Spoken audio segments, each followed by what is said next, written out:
Hey everyone, this is Allison again. Today I'm going to show you how to, first of all, create your own Google Classroom class and also from the student perspective, how to get around.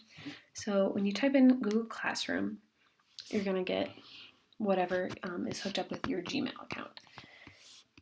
So if you don't have any classes, it's going to be blank and it's going to say you have no classes at this time. So over here at the plus sign, you're going to hit, it's either join a class or create a class. So today I'm going to create a class. It's going to ask you if you've read all of this, which I did when I created this one.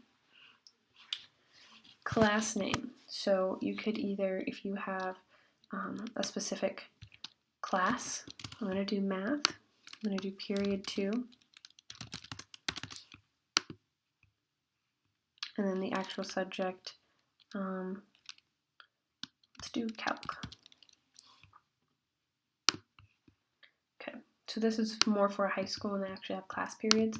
The other one that I've created is more for a whole classroom for 1 year, and I'll show you that one as soon as this one's done being created.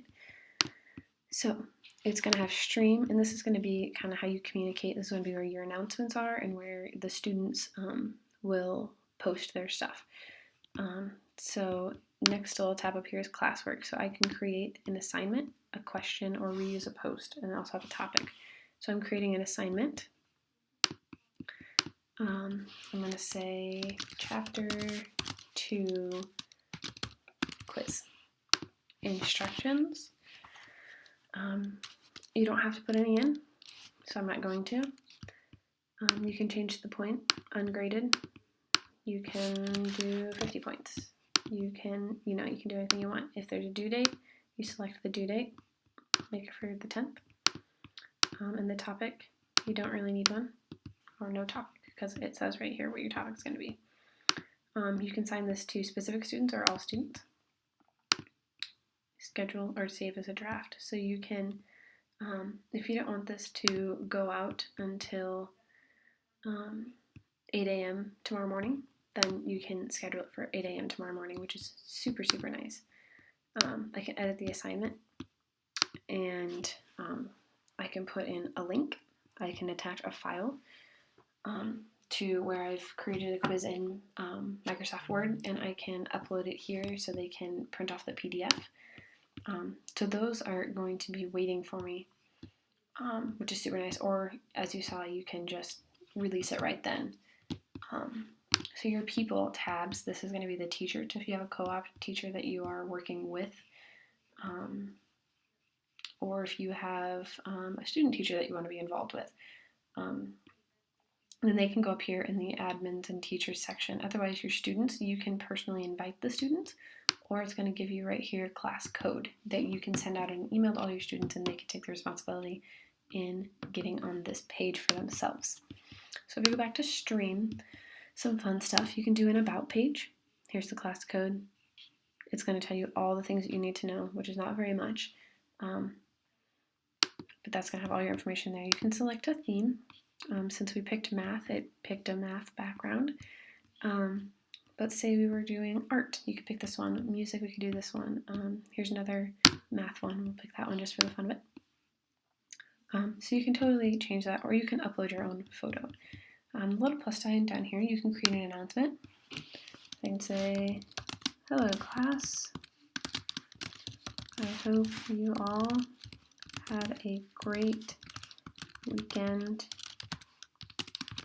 Make sure you read chapter 2 for Thursday. And I can post it. And they'll get a notification saying that I've uploaded an announcement and they need to look at it.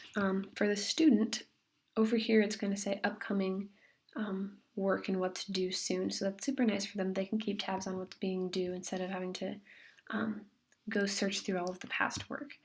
There's always a settings option. You can reset the code. You can disable the code. And you can also display the code on the pages. Those are all things that you personally as a teacher would have to decide for your classroom and your class.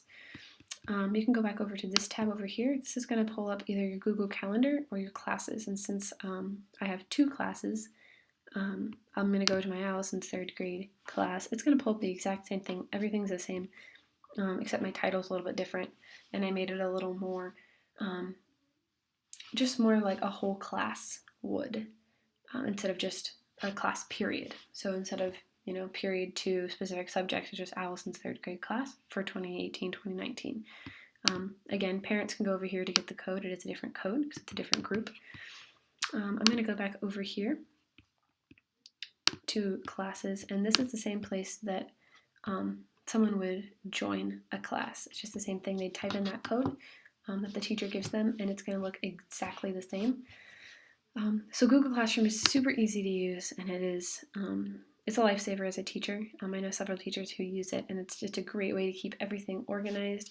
And it's very easy to use for teachers, parents, and students. So I hope you all get to use this one day in your classroom.